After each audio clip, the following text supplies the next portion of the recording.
のささやきの朗読や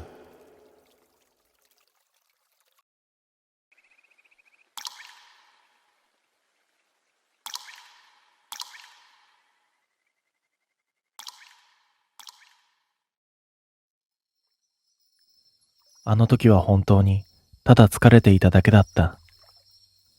仕事が立て込んで気づけば3週間まともに休めていなかった。毎日同じ時間に起きて同じ電車に乗って同じ顔ぶれとすれ違って同じようなやりとりを繰り返す。別に大きなミスをしたわけでもないし、誰かに強く叱られたわけでもない。ただ少しずつ削られていく感じだけが確実にあった。だから1週間前にはもう決めていたんだ。次の休みは一人でどこかに行こうと。事前に有給を申請して3日分まとめて取った。特に遠くへ行くつもりなんてなくて、とにかく人の少ない場所が良かった。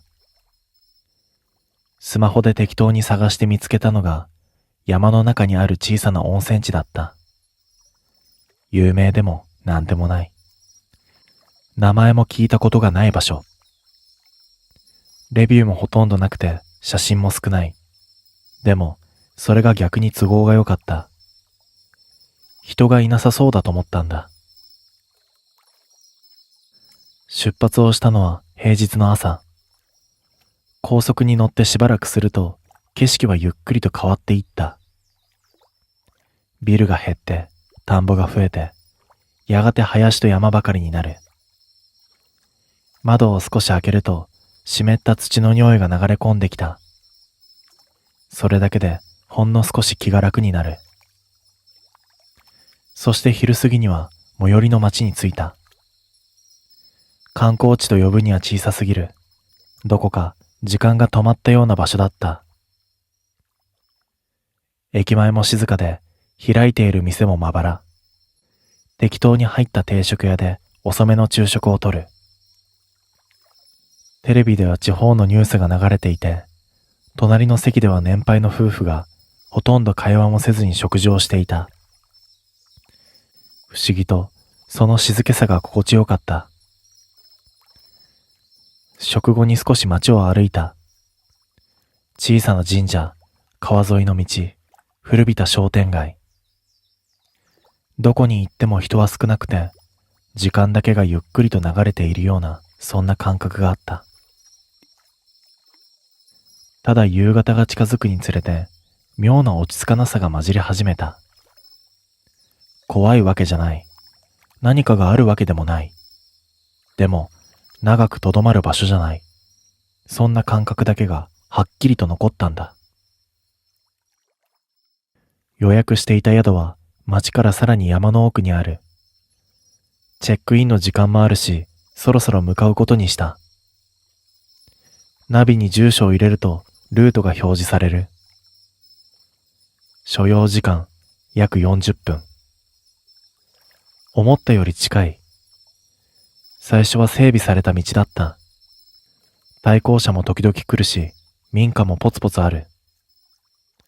だが山に入るにつれて、道は急に細くなった。ガードレールはあるが頼りなく、その先はすぐ斜面で、下がどうなっているのかわからない。カーブも増えて、自然と速度を落とす。気づけば対向車は一台も来なくなっていた。ラジオをつけてみるが、途中からノイズが混じり始めて、やがて何も聞こえなくなる。仕方なく電源を切ると、車内は急に静かになった。ナビを見ると、残り20分。だがルートは、さらに山の奥へと伸びている。少しだけ迷った。引き返して、もっと大きな道を使うべきではないかと。けれど、ここまで来て戻るのも面倒だったし、ナビが表示している以上、道はつながっているはずだと思った。そのまま進む。しばらくして違和感に気づいた。同じような景色がずっと続いている気がする。同じようなカーブ、同じような木々、同じようなガードレール。もちろん違う場所のはずなのに、どこか繰り返しているような感覚が離れなかった。日もかなり落ちてきていた。山の中は暗くなるのが早い。ヘッドライトをつけると、照らされた範囲だけが妙にくっきりと浮かび上がった。それ以外はすぐに闇に飲まれていた。その時だった。前方のカーブの先、ヘッドライトの端に一瞬だけ何かが映った気がした。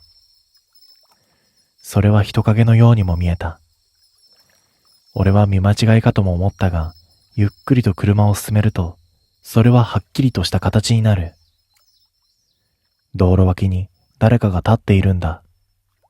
こんな時間に、こんな場所で。その人影はこちらへと向かって親指をゆっくりと立てる。ブレーキを踏むかそのまま通り過ぎるか、ほんの一瞬迷った。こんな山の中で人を見かけるなんて普通じゃない。それでもあのまま置いていくのも後味が悪い気がした。スピードを落としながら近づく。人影は動かない。ただこちらを見ている。街灯もない場所なのに不思議とはっきりと見えた。男だった。30代くらいに見える。服は薄汚れていて、どこか湿っているようにも見えた。窓を少しだけ開ける。どうしました？俺が声をかけると、男は一拍置いてから口を開いた。この先まで乗せてもらえますか？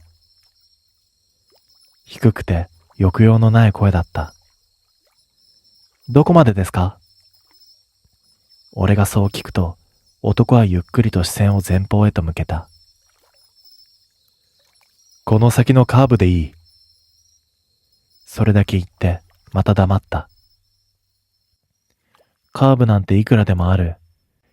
そう思ったが、なぜかそれ以上聞き返す気にはなれなかった。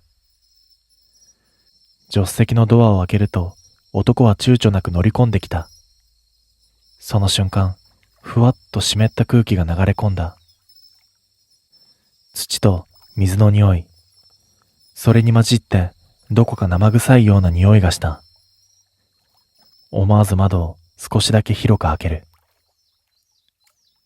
すみません。そう言ったつもりだったが、男は何も返さなかった。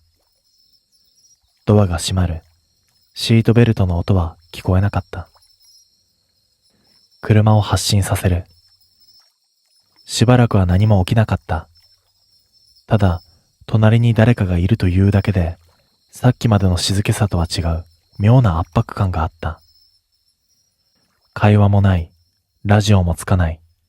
スマホの電波も圏外のまま。仕方なくバックミラーに目をやる。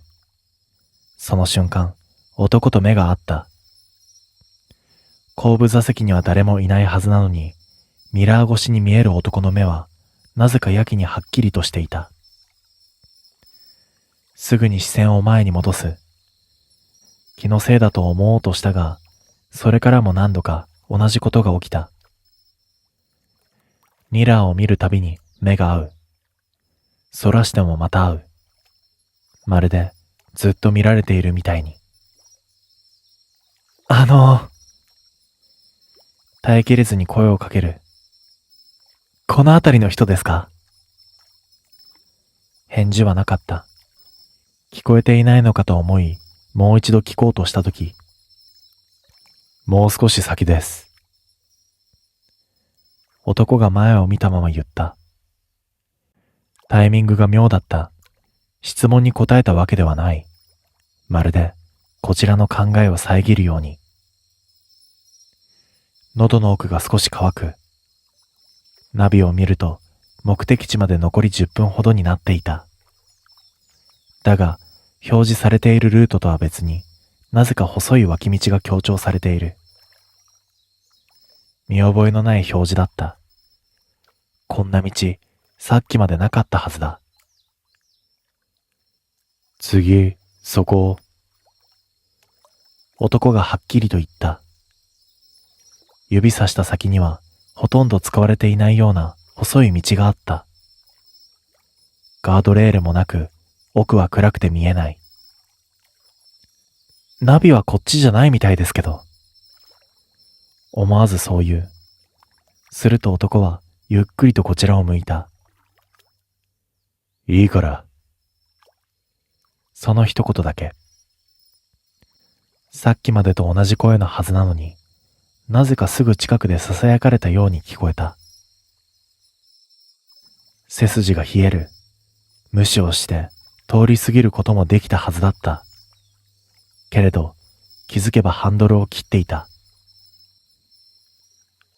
細い道に入った瞬間、ナビの画面が一度暗くなり、すぐに別の表示へと切り替わる。目的地を再設定しました。機械音声が流れる。設定なんてしていない。画面に表示されたのはこの先のカーブ。それだけだった。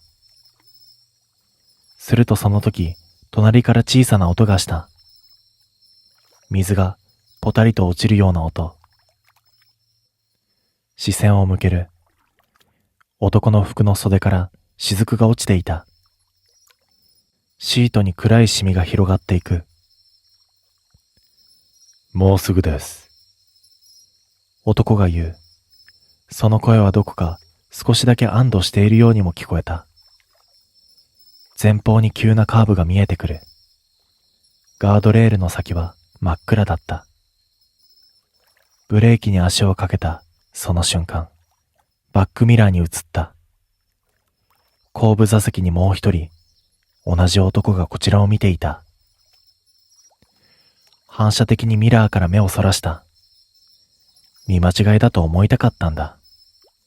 だが、もう一度だけ確認しようと、ゆっくりと視線を戻す。やっぱりいる。後部座席に同じ男が座っているんだ。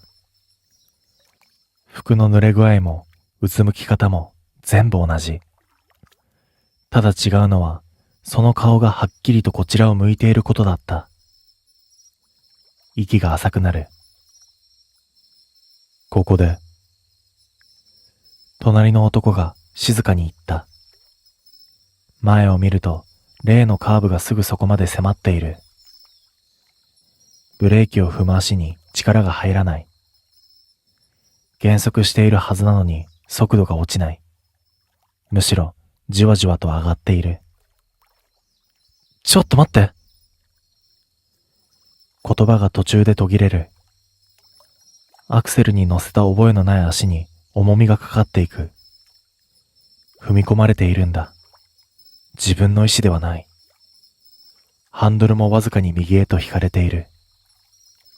カーブの外側へ、外側へと。ここでいい。今度は後ろから声がした。同じ声が重なる。ミラー越しに二人の男がこちらを見ている。どちらも同じ顔で、同じように口を開いている。ここでいい。ガードレールが迫る。その向こうは何も見えない闇。ブレーキを踏み込む。効かない。ハンドルを戻そうとする。動かない。視界の端で花束が見えた。いくつも置かれている。その間に古びた標識が立っていた。事故多発。その下に手書きのような文字。このカーブで男性死亡。次の瞬間ナビが鳴った。目的地に到着しました。乾いた音声がやけにくっきりと響く。画面には現在地を示すマーク。それはちょうどカーブの外側、ガードレールの向こうに重なっていた。ほら、着いた。隣の男が笑った気がした。同時に後ろの男も。強い衝撃が来ると思った。けれど来なかった。代わりに、ふっと体が軽くなった。車の音も、エンジンの振動も、何もかもが遠のいていく。気づけば俺は立っていた。さっきのカーブの道路脇に。目の前には自分の車がある。フロントが大きく潰れて、ガードレールを突き破っていた。その向こう、暗闇の下に落ちていくライトの残像が見える。理解が追いつかない。一歩近づこうとする。するとその時、背後で音がした。車のエンジン音。振り返ると、ヘッドライトがこちらに向かってくる。一台の車がゆっくりと近づいてきて、少し手前で減速した。運転席の顔がこちらを見ている。それはどこか疲れた顔をしていた。その瞬間理解した。俺はもうそっち側ではない。なのに体が勝手に動く。道路の端へと歩いていく。そして腕がゆっくりと上がり、親指を立てる。止めるつもりなんてないのに止まらないんだ。車が完全に止まり、窓がわずかに開く。どうしました？運転手がそう聞く。すると口が勝手に動いた。この先まで乗せてもらえませんか？自分の声なのに少し遅れて聞こえた。どこまでですか？その問いにほんの一瞬だけ迷った。けれどすぐに言葉が出る。この先のカーブでいい。遠くでナビの音声が聞こえた気がした。目的地を再設定しました。それが誰の車のものなのか、もうわからなかった。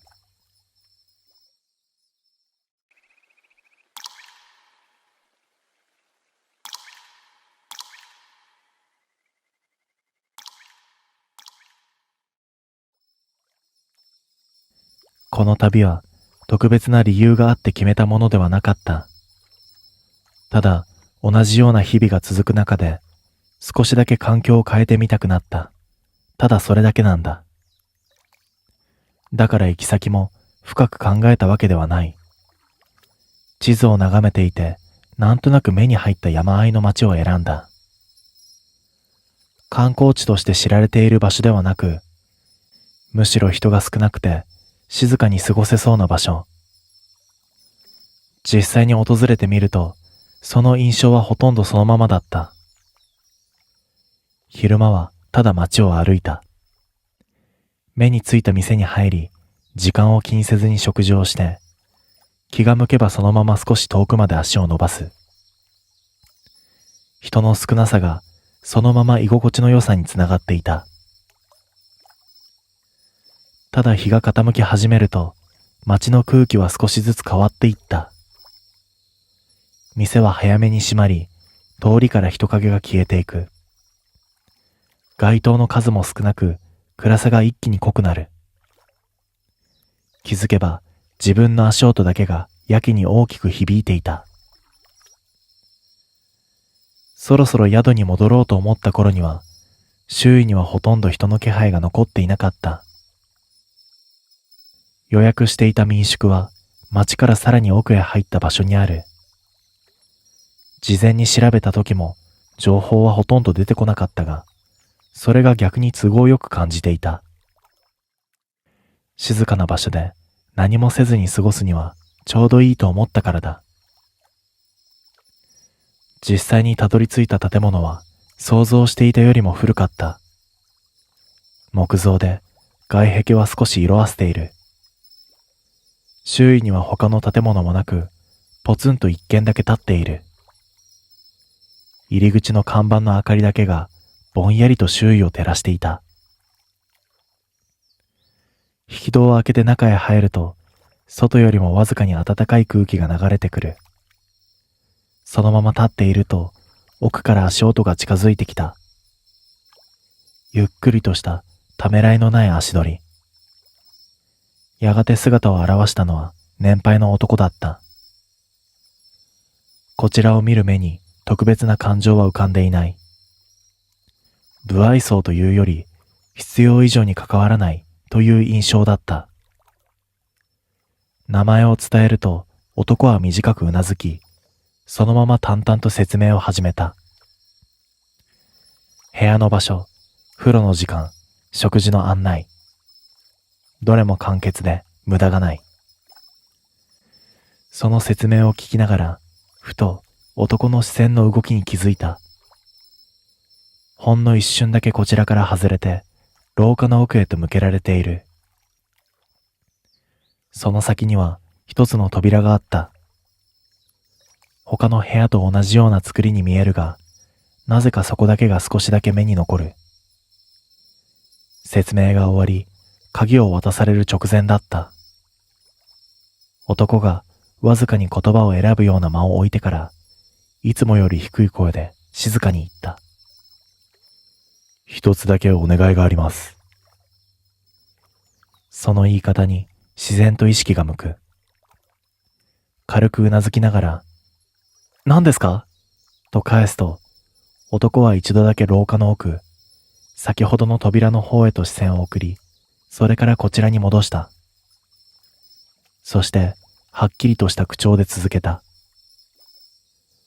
あの奥の部屋だけは開けないでくださいね。唐突な内容だった。冗談のような調子ではない。かといって、脅すような言い方でもない。ただ決まっていることを伝えているような、そんな声色だった。一瞬、どう返せばいいか迷ってから確認するように言葉を選ぶ。開けちゃいけないっていうことですか？そう聞くと男は迷いなくうなずいた。ええ、使っていない部屋ですので。理由としてはそれだけだった。だが、その説明はどこか足りていない気がした。少しだけ考えてからもう一歩踏み込むように問いかける。鍵はかかってるんですよね。軽い確認のつもりだったが、男の反応はわずかに遅れた。そしてはっきりと首を横に振る。いいえ、かかっていませんよ。その答えに思わず言葉が止まった。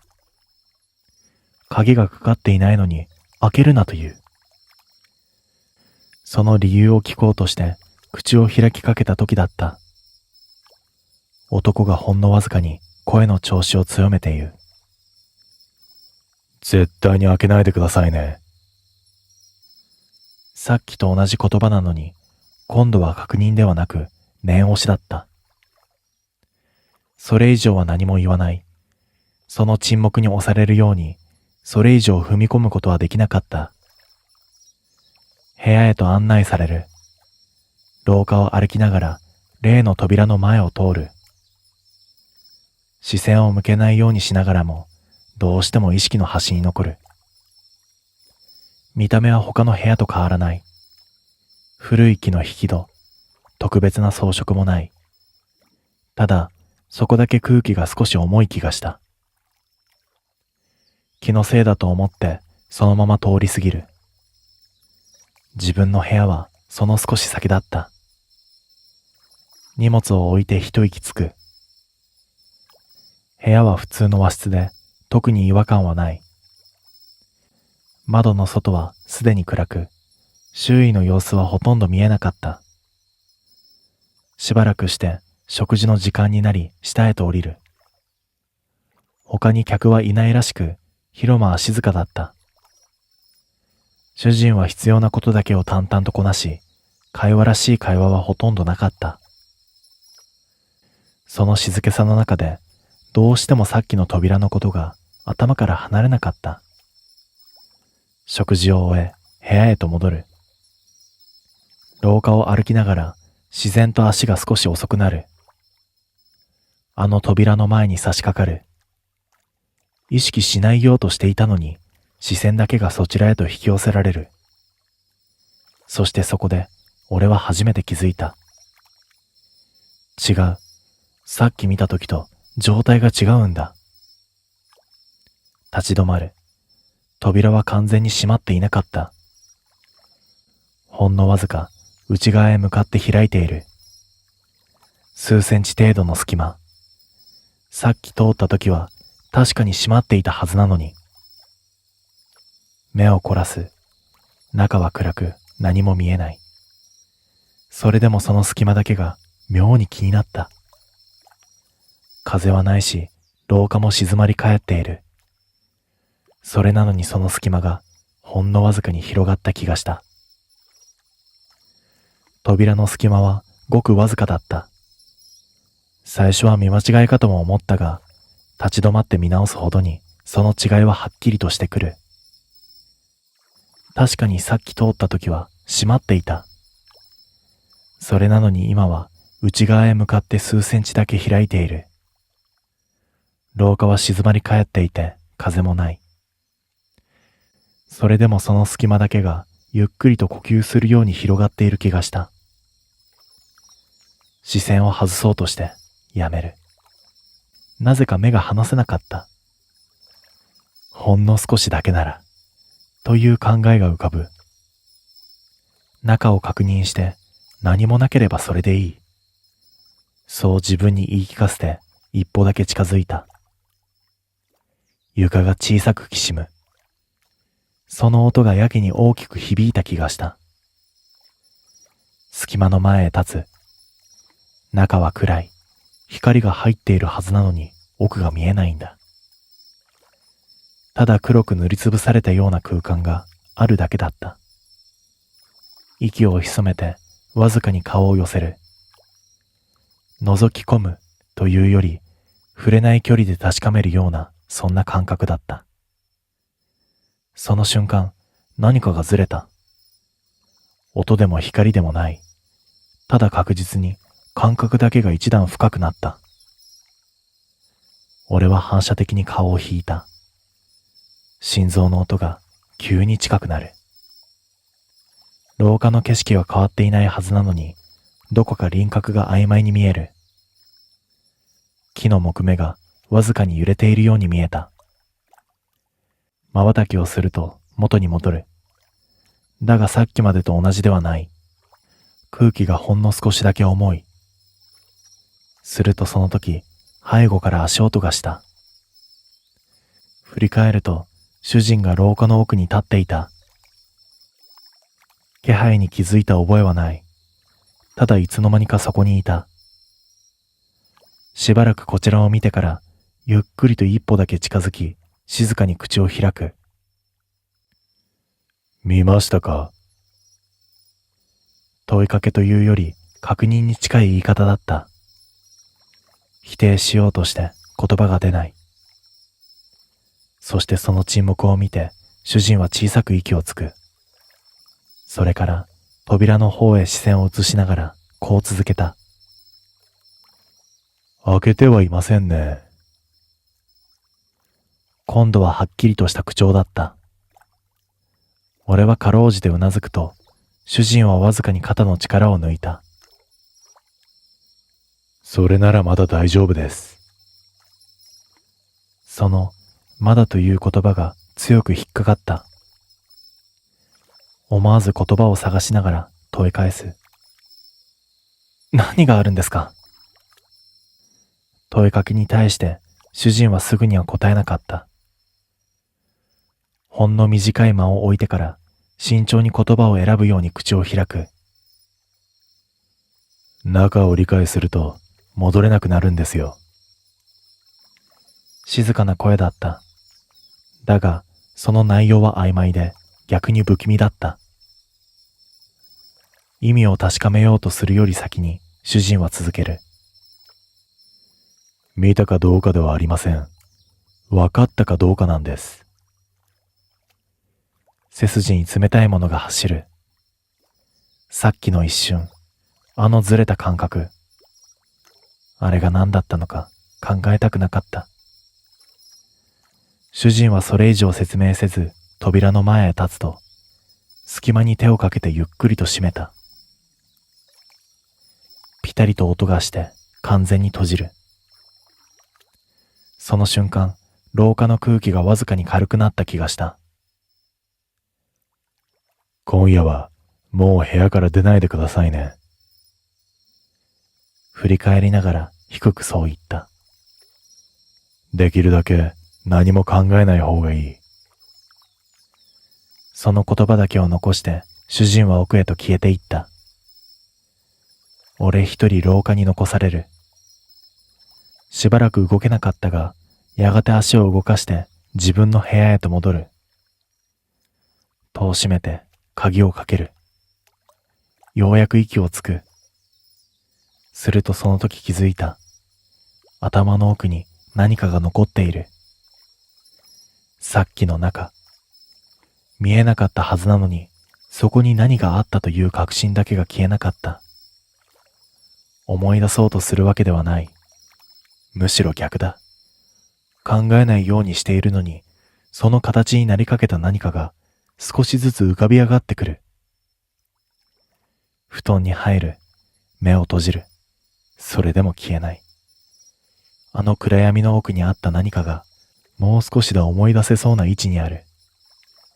そしてそれを思い出してはいけないとはっきりと分かっている。布団に入っても眠気が来なかった。目を閉じるとさっきの扉の前に立っている感覚が戻ってくるんだ。あの隙間とその奥の何か。見えなかったはずなのに、そこに確かにあったという感覚だけが消えずに残っているんだ。考えないようにする。意識をそらす。それでも頭の奥で続きが勝手に組み上がっていく。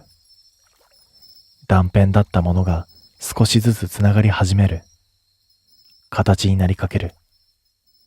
その度に強い違和感が走った。ここでやめなければいけないとわかるのに、思考だけが止まらなかった。ふと目を開ける。天井が見える。暗いはずなのに輪郭が妙にはっきりとしている。そして俺は違和感に気づく。暗いのに奥行きがわかるんだ。その瞬間確信した。同じだ。さっきの中と同じ感覚。見えてはいないのに理解だけが先に進んでいる。俺は思わず起き上がった。部屋は何も変わっていない。布団も荷物もそのままある。ただ一つだけ、部屋の隅、押し入れの戸がわずかに開いていた。記憶にはない。触った覚えもない。それでもその隙間から目が離せないんだ。近づく。開けるつもりはない。ただ確認するだけ。そう思った瞬間、頭の中でそれがつながった。あの部屋の中にあったもの。見えなかったはずの構造がはっきりと理解される。同時に押し入れの隙間がゆっくりと広がる。中は暗い。だがその暗闇の奥行きがわかる。ありえない深さ。この部屋の中に収まるはずのない広がり。そしてその奥にさっき理解してしまったそれがあった。俺は逃げようとする。だが体が動かない。視線も外れない。そして頭の中にあの言葉がよみがえる。理解したら戻れない。意味がわかる。戻れないのは場所ではない。見え方だ。一度それを知ってしまうと、どこにいても同じものが見えてしまう。押し入れだけじゃない。壁も、天井も、床も。全部が奥へ続いていることに気づく。足音がする。廊下からゆっくりと近づいてくる。そして戸の向こうで主人の声がした。思い出しましたね。答えられない。その代わりに押し入れの奥のそれがわずかに動いた気がした。その瞬間、照明が一度だけ強くつく。